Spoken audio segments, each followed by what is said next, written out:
नमस्कार, स्वागत है आपका हॉर्नबिल टीवी में और मैं हूं आपके साथ शिखा सकलानी। बुलेटिन की शुरुआत करते हैं खबरों के साथ। देहरादून स्थित राजभवन में शैलेश मटियानी राज्य शैक्षणिक उत्कृष्टता पुरस्कार वितरण कार्यक्रम का आयोजन किया गया, जहां राज्यपाल गुरमीत सिंह और मुख्यमंत्री पुष्कर सिंह धामी ने शिरकत की। वहीं शिक्षक दिवस के अवसर पर प्रदेश भर से चयनित शिक्षकों को सम्मानित किया गया। कार्यक्रम को संबोधित करते हुए सीएम धामी ने प्रसिद्ध कहानीकार शैलेश मटियानी की जीवनी पर प्रकाश डाला। उन्होंने कहा कि शिक्षक राष्ट्र निर्माण के सशक्त स्तंभ है और आने वाली पीढ़ी को सही दिशा प्रदान करने में उनकी भूमिका अहम है। सीएम धामी ने कहा कि भारतीय संस्कृति में गुरु का स्थान सदैव सर्वोच्च माना गया है। गुरु न केवल शिक्षा का दान करता है, बल्कि जीवन के प्रत्येक क्षेत्र में पथ प्रदर्शक की भूमिका निभाता है। इसी भाव को आत्मसात करते हुए राज्य सरकार शिक्षा की गुणवत्ता में सुधार और विद्यार्थियों को उत्तम अवसर प्रदान करने के लिए सतत प्रयासरत है। सीएम ने कहा कि हमारा संकल्प विद्यार्थियों को गुणवत्तापूर्ण शिक्षा प्रदान करने के साथ ही संस्कार, संस्कृति और नैतिक मूल्यों से संपन्न बनाकर उन्हें राष्ट्र निर्माण की मुख्य धारा से जोड़ना है। आज अत्यंत हर्ष और गर्व हो रहा है कि उत्तराखंड के पूरे परिवार ने इकट्ठा होकर आज हमारे 16 शिक्षकों को पुरस्कार दिया है। शैलेश मटियानी जी के नाम से जो पुरस्कार है, ये राष्ट्रीय शिक्षा दिवस को मनाने का बहुत सुंदर तरीका है। आज हम सब ने मिलकर संकल्प लिया है कि किस प्रकार शिक्षा के एजुकेशन के थ्रू 2047 के अंदर में जो हमने संकल्प लिया है, राष्ट्र रूपी परिवार ने विकसित राष्ट्र, आत्मनिर्भर भारत और विश्व गुरु। देखिए कितना सुंदर बात है कि आज गुरुओं को सम्मान किया है और पूरा परिवार ऐसा लगता है बड़े नेचुरल तरीके से विश्व गुरु का स्थान अवश्य प्राप्त करेगा। आज बहुत ही सुंदर तरीके से ये भी एक एनालाइज किया गया कि किस प्रकार से पूरे एजुकेशन सिस्टम के अंदर में क्या क्या नवाचार हो रहे हैं, किस प्रकार से आर्टिफिशियल इंटेलिजेंस, टेक्नोलॉजी, मेटावर्स और इन सब के किस प्रकार से शिक्षा के अंदर में एक नया स्थान, एक नया बदलाव आ रहा है। मुझे बहुत खुशी है कि उत्तराखंड एक ऐसी पवित्र भूमि है जिसके अंदर में गुरु द्रोणाचार्य जी जो उन्होंने एक शिक्षा का दीपक जलाया था, और इसके अलावा हिस्टोरिकली उत्तराखंड एक एजुकेशन हब रहा है। और मुझे बहुत खुशी होती है कि आज के दिन भी जो हमारे टीचर्स हैं, हमारे विद्यालय शिक्षा और उसकी जो प्राथमिकता है, मैं माननीय मुख्यमंत्री जी को बहुत मुबारकबाद देना चाहता हूं कि जिस प्रकार से न्यू एजुकेशन पॉलिसी 2020 को इम्प्लीमेंट किया गया है और एक क्रांतिकारी स्टेप के मुताबिक किस प्रकार हमारे स्टूडेंट्स को आने वाली चुनौतियों के लिए तैयार किया जा रहा है, अपने आप में एक बहुत बड़ा कदम है। एक बार फिर मैं पूरे भारत को, पूरे प्रदेश को आज के राष्ट्रीय शिक्षक दिवस की बहुत बहुत मुबारकबाद देना चाहता हूँ। मैं सबसे पहले तो आज शिक्षक दिवस की सभी को बहुत बधाई देता हूँ, शुभकामनाएं देता हूँ। और हम राज्य में प्रत्येक वर्ष जो शिक्षा के क्षेत्र में ऐसे शिक्षक जिन्होंने शिक्षा में नवाचार किया है, उत्कृष्टता प्राप्त की है और विद्यार्थियों का बहुत शानदार तरीके से मार्गदर्शन किया है, उस कड़ी में शिक्षकों को सम्मानित करते हैं और शैलेश मटियानी पुरस्कार उनको यहाँ पर दिया जाता है। उसी कड़ी में आज भी यहाँ पर 16 शिक्षकों को शैलेश मटियानी पुरस्कार दिया गया है। निश्चित रूप से ये सभी शिक्षक आने वाले समय में अन्य जो शिक्षा के क्षेत्र में शिक्षा देने वाले हमारे गुरुजन हैं, शिक्षकगण हैं, उन सभी का एक रोल मॉडल बनेंगे, उनका लिए एक आदर्श, उनके जीवन का उनके लिए पाथेय का काम करेगा। और बहुत सारे नवाचार आज शिक्षा के क्षेत्र में हो रहे हैं। आदरणीय प्रधानमंत्री श्री नरेंद्र मोदी जी के नेतृत्व में देश के अंदर नई शिक्षा नीति लाई गई। उत्तराखंड पहला राज्य है जिसने नई शिक्षा नीति को लागू किया है और शिक्षा में सुधार अनवरत रूप से हम आगे बढ़ा रहे हैं। चाहे वो देश का सबसे प्रभावी नकल कानून राज्य के अंदर लागू करना हो, जिसके लागू होने के बाद 25,000 नियुक्तियाँ अभी तक हमारे सभी नौजवान युवा प्राप्त करने में जिनको सफलता मिली है। इसी प्रकार अल्पसंख्यक शिक्षा में जो विधेयक सुधार का हम लेकर आए हैं, वो निश्चित रूप से आने वाले समय में हमारे लिए क्वालिटी ऑफ एजुकेशन का काम करेगा, पारदर्शिता लाएगा, सबको शिक्षा का अधिकार इसको भी चरितार्थ करेगा। पारदर्शिता शिक्षा में आएगी और क्वालिटी एजुकेशन भी जो है हमारे छात्र छात्राओं को मिलेगी। और इसके लिए हमने विधेयक के रूप में विधानसभा में वो विधेयक पारित हो चुका है और 1 जुलाई 2026 से ऐसे जो शिक्षा के संस्थान हैं वो माध्यमिक शिक्षा बोर्ड से जिनको मान्यता नहीं होगी, मान्यता शिक्षा बोर्ड का जो पाठ्यक्रम नहीं पढ़ाएंगे, उनको पूर्णतः बंद कर दिया जाएगा।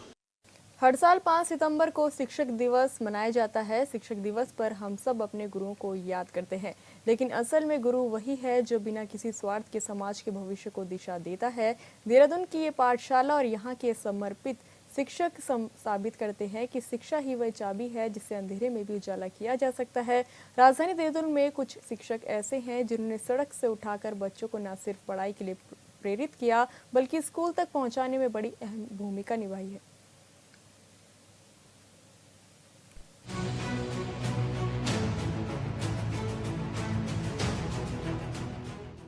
उत्तराखंड की राजधानी देहरादून की एक मलिन बस्ती में हर शाम उम्मीद की एक अनोखी पाठशाला सजती है, जहां ना तो पक्के क्लासरूम है और ना बैठने की बेहतर व्यवस्था और ना ही बारिश के दौरान स्कूल तक बच्चों के पहुंचने के लिए पक्की सड़क। लेकिन इन तमाम मुश्किलों के बावजूद गजेंद्र कुमार, मीना पासवान और मनीषा पासवान जैसे समर्पित शिक्षक दिन की नौकरी के बाद शाम 4:30 बजे से 7 बजे तक यहाँ बच्चों को मुफ्त शिक्षा देते हैं। शिक्षक बताते हैं कि 2 बच्चों से शुरू हुई ये पाठशाला आज 80 से ज्यादा नन्हे मुन्नों का सहारा बन चुकी है। शिक्षकों ने पेड़ों के नीचे अस्थायी क्लासरूम तैयार किया है, यहाँ तक कि कंप्यूटर भी लगाए गए हैं ताकि बच्चे तकनीकी ज्ञान से जुड़े रह सके। सबसे खास बात यह है कि ये गुरु न सिर्फ बस्ती में बच्चों को पढ़ाते हैं, बल्कि उन्हें सरकारी स्कूलों में एडमिशन भी दिलाते हैं ताकि उनकी शिक्षा लगातार आगे बढ़ती रहे। कभी यही बच्चे कूड़ा बीनने या मजदूरी करने को मजबूर थे, लेकिन अब वही किताबों और कॉपियों के सहारे अपनी सपनों को उड़ान दे रहे हैं। शिक्षक दिवस पर ये कहानी सिर्फ पढ़ाई की नहीं, बल्कि उन सच्चे गुरुओं की मिसाल है जिन्होंने अपनी जिम्मेदारी और समर्पण से अंधेरों के बीच भी शिक्षा का दीप जलाकर इन मासूमों के भविष्य को रोशन करने का बीड़ा उठाया है। मलिन बस्ती के बच्चों को पढ़ाने वाले शिक्षक न सिर्फ बच्चों को पढ़ा रहे हैं, बल्कि उनके भविष्य को संवारने की एक अनोखी मुहिम भी चला रहे हैं। गरीब बस्ती में झुग्गियों के बीच चल रही ये पाठशाला आज बच्चों के सपनों का सहारा बन चुकी है। उत्तराखंड सरकार हर साल शिक्षा व्यवस्था को बेहतर करने के नाम पर हजारों करोड़ रुपए खर्च करने का दावा करती है। फिर ये तस्वीरें उन दावों पर एक बड़ा सवाल है। अगर शिक्षा को बढ़ावा दिया जा रहा है तो ये बच्चे कौन हैं जिन्हें खोज कर कुछ युवा ड्यूटी टाइम के बाद समय निकाल कर पढ़ा रहे हैं। सवाल है कि अगर शिक्षा विभाग में सब कुछ ठीक चल रहा है तो राजधानी में ही मलिन बस्तियों के बच्चे स्कूल तक क्यों नहीं पहुंच पा रहे हैं। Bureau report, hornbill TV.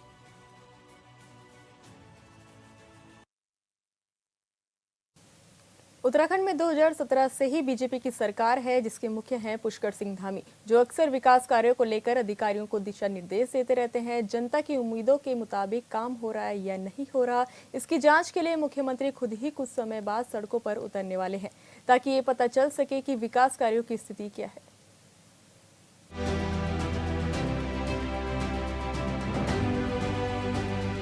Uttarakhand के मुख्यमंत्री पुष्कर सिंह धामी ने ऐलान किया है कि वो प्रदेश में सरकारी मशीनरी के विकास का रियलिटी चेक करेंगे। सड़कों से ही सफर करेंगे ताकि ये पता चल सके कि विकास कार्यों की स्थिति जनपदों में क्या है। उन्होंने अधिकारियों के साथ बैठक की, जिसमें कई योजनाओं की समीक्षा की, जिसमें उन्होंने निर्णय लिया कि अब सभी जनपदों में वो सड़क मार्ग से पहुंचेंगे। आपदा एक बहुत बड़ा संकट का समय है और आपदा में हम देख रहे हैं कि गांव के गांव, शहर के शहर उसमें बर्बाद हो जा रहे हैं और उनके पुनर्वास के लिए हमारी यशस्वी मुख्यमंत्री पुष्कर सिंह धामी जी पूरे मनोयोग से लगे हैं। आपदा राहत के लिए अग्रिम पंक्ति में पहुंचे 24 घंटे के अंदर, चाहे थराली हो, हर जगह माननीय मुख्यमंत्री जी स्वयं गए और अब उनके पुनर्वास के लिए बहुत बड़ा एक वहाँ इंफ्रास्ट्रक्चर खड़ा करने की आवश्यकता है और हमारी डबल इंजन की सरकार है और माननीय देश के प्रधानमंत्री नरेंद्र मोदी जी का उत्तराखंड के साथ विशेष स्नेह है। माननीय मुख्यमंत्री पुष्कर सिंह धामी जी से विशेष स्नेह रखते हैं, तो मुझे पूरा विश्वास है इस आपदाग्रस्त क्षेत्र के पुनर्वास के लिए माननीय मुख्यमंत्री जी के निवेदन पर प्रधानमंत्री नरेंद्र मोदी जी इस पैकेज को देंगे और उत्तराखंड की जनता जो आपदाग्रस्त के होने के कारण से कष्ट में है, हम जल्दी से जल्दी उनका पुनर्वास हमारी सरकार करके उन्हें राहत दे सके। पिछले दिनों हुई बैठक में अधिकारियों को बरसात का मौसम समाप्त होते ही प्रदेश की सभी सड़कों को गड्ढा मुक्त करने के लिए निर्देशित किया। इसके लिए मुख्यमंत्री ने विभाग और वरीय अधिकारियों को 50 दिनों का समय दिया है, ताकि बरसात के दिनों में सड़कों पर बने गड्ढों को भर दिया जाए और जनता को सफर में किसी तरह की दिक्कत न हो। ओके। प्रदेश में आपदा से आम जनजीवन अस्त व्यस्त है।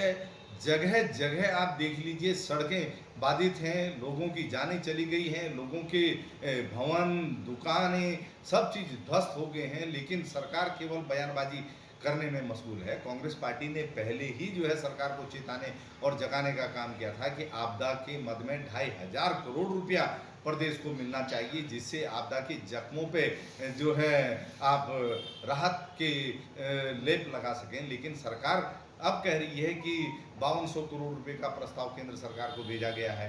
5200 करोड़ रुपए से आपदा के जख्मों पर मरहम नहीं लगाया जा सकता है, क्योंकि सरकारी आकलन लोगों को राहत नहीं दे पा रहा है। जिसका मकान ध्वस्त हो गया है, जिसकी दुकान ध्वस्त हो गई है, होटल ध्वस्त हो गया, उसको केवल 5 लाख रुपए दिए जा रहे हैं। 5 लाख रुपए से क्या होगा? उसका भवन बना करके दिया जाना चाहिए, लोगों का पुनर्वास होना चाहिए, और जिससे वो दोबारा से अपना काम कर सके, अपने बच्चों का लालन पालन कर सके। आपदा के लिए सरकार को दोबारा से नीति बनाने की आवश्यकता है, नई सिरे से सोचने की आवश्यकता है। देखते हैं सरकार आपदा को लेकर के गंभीर होती है और जिस डबल इंजन की बात कर रही है, उस डबल इंजन का लाभ आपदा प्रभावितों को वास्तविक रूप में मिलता है या नहीं मिलता है। सरकारी मशीनरी के कामकाज और विकास कार्यों की जमीनी हकीकत परखने के लिए मुख्यमंत्री पुष्कर सिंह धामी राज्य के विभिन्न क्षेत्रों में सड़क मार्ग से सफर करेंगे। जिस जिले से वो गुजरेंगे, वहां अफसरों के साथ योजनाओं की समीक्षा होगी। साथ ही सीएम लोगों के बीच जाकर उनके मन की बात जानेंगे और समस्याओं के निस्तारण को लेकर दिशा निर्देश भी देंगे। 2 दिन पहले ही सचिवालय में अफसरों के साथ बैठक में इसकी जानकारी दी गई है। ये पहला मौका नहीं है जब मुख्यमंत्री जनता के बीच जाकर विकास कार्यों की हकीकत परखने जा रही है। इससे पहले गांव में प्रवेश कार्यक्रम के तहत वो कई गांव में रुख भी कर चुके हैं। ऐसे सीएम को लोगों की समस्याओं और जरूरतों की सटीक जानकारी मिलेगी। मुख्यमंत्री धामी ने बताया कि सभी अधिकारियों को स्पष्ट निर्देशित किया है कि वो प्रत्येक जिले के लिए विस्तृत कार्य योजना तैयार करें। Bureau report, hornbill TV. Uttarakhand सरकार राशन कार्ड धारकों को हर महीने सस्ती दरों पर आयोडीन युक्त नमक उपलब्ध कराती है, जिससे गरीब परिवारों को सस्ती दरों पर नमक उपलब्ध हो सके। अभी कुछ दिन पहले सोशल मीडिया पर एक वीडियो वायरल हुआ था, जिसमें महिला ने नमक को पानी में घोलकर दिखाया कि नमक घुलने के बाद पानी में नीचे रेत नजर आ रही है। इसके बाद रेत मिश्रित नमक की शिकायत भी की गई।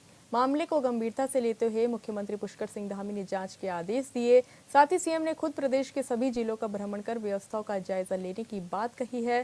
सीएम ने अधिकारियों को दिशा निर्देश देते हुए कहा कि जनता को सुगम, सुरक्षित और पारदर्शी व्यवस्था उपलब्ध कराना सरकार की प्राथमिकता है। अभी देखिए, खाद्य पदार्थों में जहां भी शिकायत आएगी, जो भी इसके लिए उत्तरदायी होंगे उसके खिलाफ कड़ी कार्रवाई की जाएगी। उस पर कोई भी रियायत नहीं बरती जाएगी। उत्तराखंड में आई आपदाओं में हजारों करोड़ों रुपए का नुकसान हुआ है। कई लोगों की मौत हो गई और कई लोग मलबे में दब गए, जिसकी तलाश आज भी जारी है। प्रदेश के कई हिस्सों में बादल फटने की वजह से मकान, दुकान पूरी तरह से ध्वस्त हो गए हैं। सैकड़ों से ज्यादा सड़कें बर्बाद हो गई, बिजली की लाइनें क्षतिग्रस्त हो गई है, पेयजल लाइनें बर्बाद हो गई। अब केंद्र से पैसों की डिमांड की गई है।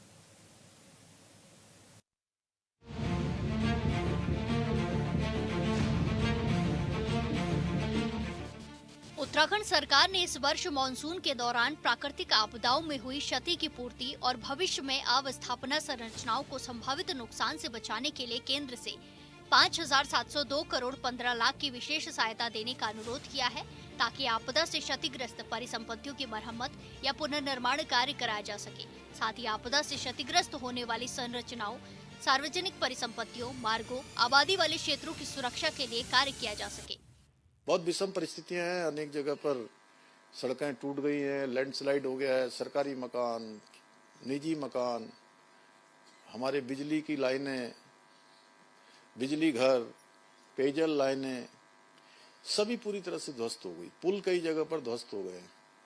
मलारी को जाने वाला पुल ध्वस्त हो गया है। हमारे थराली क्षेत्र में कई जगह पर जो है पुल ध्वस्त हो गया, सड़कें जो है संपर्क मार्ग कट गया है। उन सभी पर काम कर रहे हैं। ऐसे समय में हम प्रदेशवासियों के साथ हैं। हमारा प्रयास है कि जो भी एक एक व्यक्ति आपदा से पीड़ित है उसकी हम हर संभव मदद करें। जहां मदद के लिए ग्राउंड जीरो पर जाकर पूरा प्रशासन काम कर रहा है, हम लोग लगातार मॉनिटरिंग कर रहे हैं।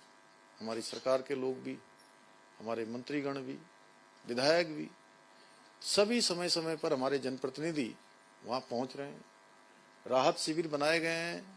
उन शिविरों में जितने भी लोग आ रहे हैं, हमारा प्रयास है कि उनको किसी भी प्रकार का जो जरूरी सामान, जरूरी उनके जीवन के लिए जरूरी है, वो सभी वहां पर उपलब्ध हो। जो सहायताएं हैं वो हम कर रहे हैं। तात्कालिक रूप से हमने जिनके मकान क्षतिग्रस्त हो गए हैं उनको तत्कालिक रूप से 5 लाख रुपए की धनराशि प्राप्त पहले शुरुआत में ही हमने देने का इस बार प्रावधान किया है। आगे उनके पुनर्वास इत्यादि आदि की सभी संबंधों में हम लगातार काम कर रहे हैं।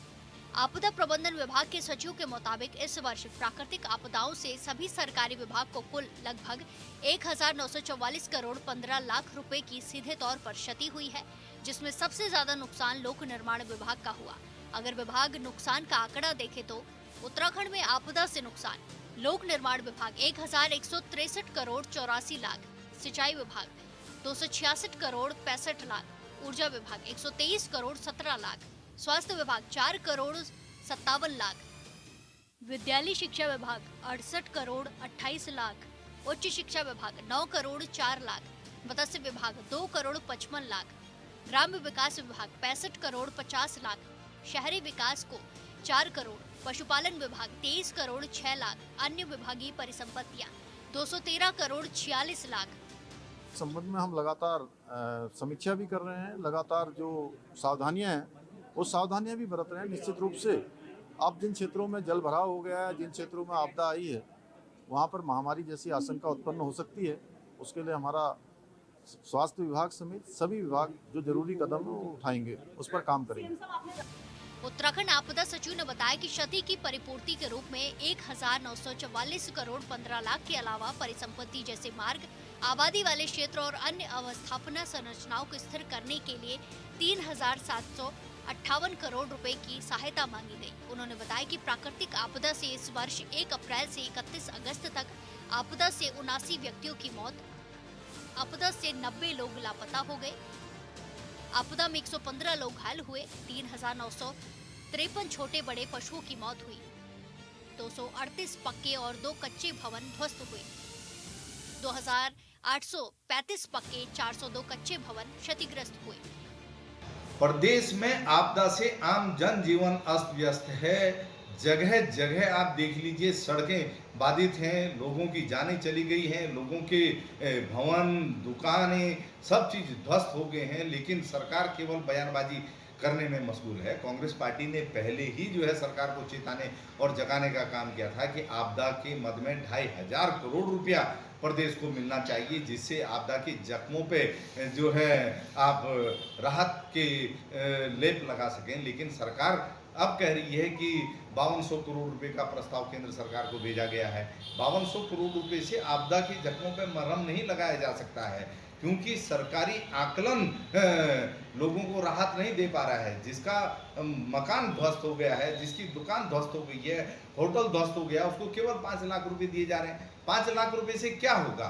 उसका भवन बना करके दिया जाना चाहिए, लोगों का पुनर्वास होना चाहिए, और जिससे वो दोबारा से अपना काम कर सके, अपने बच्चों का लालन पालन कर सके। आपदा के लिए सरकार को दोबारा से नीति बनाने की आवश्यकता है, नई सिरे से सोचने की आवश्यकता है। देखते हैं सरकार आपदा को लेकर के गंभीर होती है और जिस डबल इंजन की बात कर रही है, उस डबल इंजन का लाभ आपदा प्रभावितों को वास्तविक रूप में मिलता है या नहीं मिलता है। कई व्यावसायिक दुकानें, होटल, होम स्टे, रेस्टोरेंट क्षतिग्रस्त हुए। कुल मिलाकर यह है कि इस वर्ष आपदा से ज्यादा नुकसान हुआ है। खासकर अगस्त महीने में राज्य के कई हिस्सों में कहीं बादल फटा तो कहीं अतिवृष्टि से नुकसान पहुंचा। मौजूदा वक्त में राज्य सरकार ने केंद्र से मदद मांगी है। उम्मीद है कि जल्द ही केंद्र से राशि को मंजूरी मिल जाएगी। Bureau report, hornbill TV.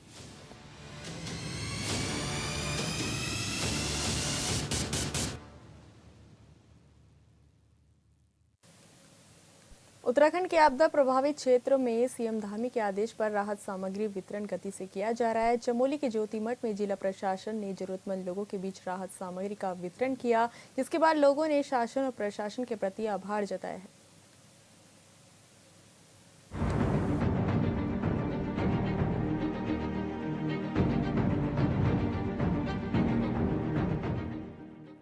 Chamoli के ज्योतिर्मठ क्षेत्र में भूदशा व आपदा प्रभावित दूरस्थ गांव पल्ला अम्बेडकर बस्ती में तहसील प्रशासन ने आपदा प्रभावित परिवारों के लिए जरूरतमंद सामान और राहत सामग्री वितरित की। भूदशा और दरारों की दहशत का तंज झेल रहे पल्ला अम्बेडकर गांव के करीब 26 से अधिक परिवार भूदशा, आपदा और दरारों की दहशत में जीने को मजबूर हैं। तहसील प्रशासन ज्योतिर्मठ ने फिलहाल गाँव में टेंट, तरपाल के साथ साथ खाद्य सामग्री और रहने के लिए गाँव के पास सुरक्षित सरकारी भवनों की व्यवस्था की है। सब में नमस्ते च हमार गाँव में दरार आए च मैं कलावती देवी ग्राम पल्ला रहूँ च आज तुम देखने वाली क्या स्थिति वहीं च शासन प्रशासन हर कोई देखा हमारी योतिर महल थे सिसर पानी में डूबी ची।